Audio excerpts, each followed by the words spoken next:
hear me now? Can you hear me now? Kurt. Well, hi. Congratulations. 10 years. The Florida Stormwater Association. Way to go.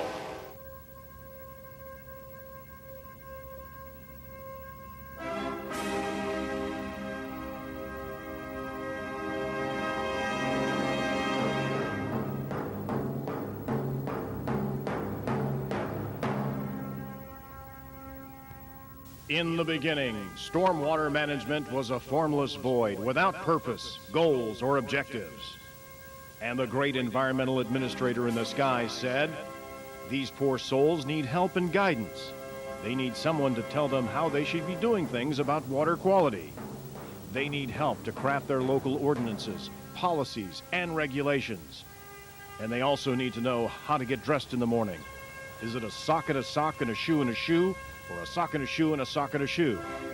So the great administrator in the sky said, "I shall assist, regulate, and control the people who did not know what they were doing as it relates to stormwater management.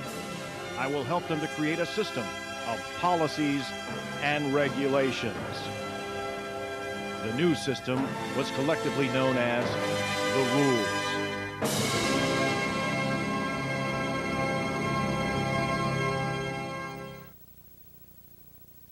Not surprisingly, some people had a little difficult time in interpreting and understanding the rules and what they meant. Because, unbelievably, the rules tend to say one thing to one person, but could mean something completely different to another. So the great administrator in the sky sent someone down to read the rules and to help stormwater managers throughout the great state of Florida understand what they really meant. And the interpreter took with him his dog and pony show to give many speeches and presentations on what the rules actually meant on that day, in that location, at that hour, minute, second, depending on how the interpreter felt at that particular point in time. Blah, blah, blah, blah, blah, blah, blah, blah. Blah, blah, blah, blah, blah, blah, blah, blah. So the great state of Florida, without delay, began to think of ways that it could assist stormwater managers in the land of sun and fun. The state was convinced that it could do a better job to interpret what the rules really meant and what stormwater managers really needed to be thinking about when they read the rules. The state needed its own interpreter of the rules, someone who really knew what was going on in the state of Florida. So the voice called on the godfather of stormwater. So let's think about it, what's happened since I came over from the old country. In 1970, so we had the Section 208 program.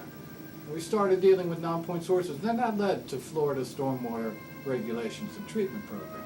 Then in the 1990s, EPA finally figured out that stormwater was a source of pollution. And they set the whole permitting scheme in motion, NPDES. Now, are we getting anything from that? Well, that's questionable at this amount of time, but maybe we are and maybe we aren't. But that doesn't matter because now we have total and maximum daily loads, also known as TMDLs, too many dirty lakes. So now we got to get serious about cleaning up our pollution.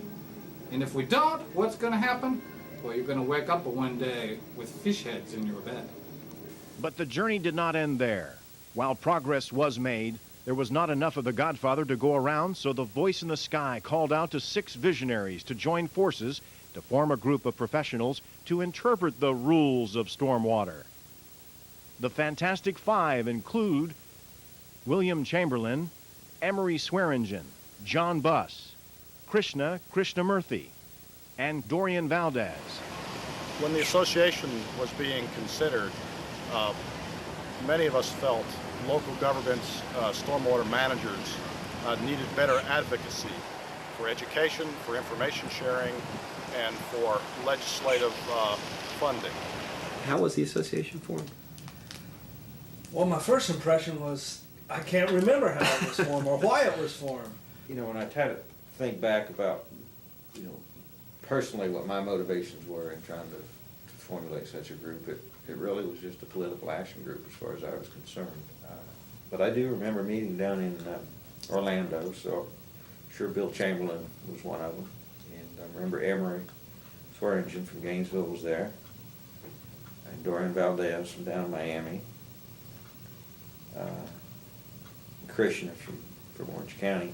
Those of us that did have utilities were getting inundated with phone calls and letters requesting information, copies of ordinances, etc.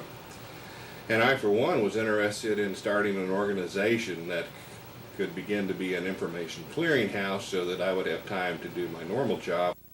Santa, I'd love to have a new drainage system.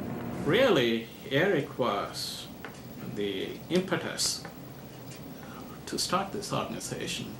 Even before we organized the association, we got a grant. Right. Oh yeah, that's one of the worst decisions I've ever made in terms of giving out money. Godfather of stormwater and the Fantastic Five, we're celebrating the Florida Stormwater Association's 10th year of leadership in stormwater management and utilities. Let's look at how far we've come. Stormwater utility surveys, establishing a stormwater utility in Florida, conference information, brochures, attendee charts, profit graphs, white papers, legislative issues, precise control of precipitation events, full funding of stormwater retrofit costs by the Florida legislature. Okay, so we're not there on some issues yet.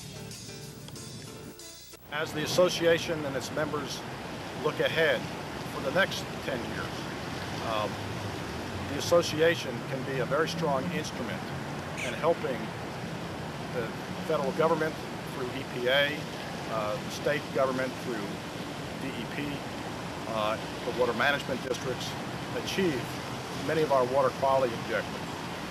The whole watershed management approach creates a wonderful opportunity for stormwater managers throughout Florida. The association's come a long way. We have over 100 stormwater utilities in the state of Florida, more than any other state in the country. But we have almost 500 local governments, so that means we've only got 20% of them with stormwater utilities. That means we got a lot of stormwater heathens out there. We've got to keep preaching that gospel of stormwater management, and we've got to make sure that everybody does something each day to help to ensure that our children have clean water tomorrow.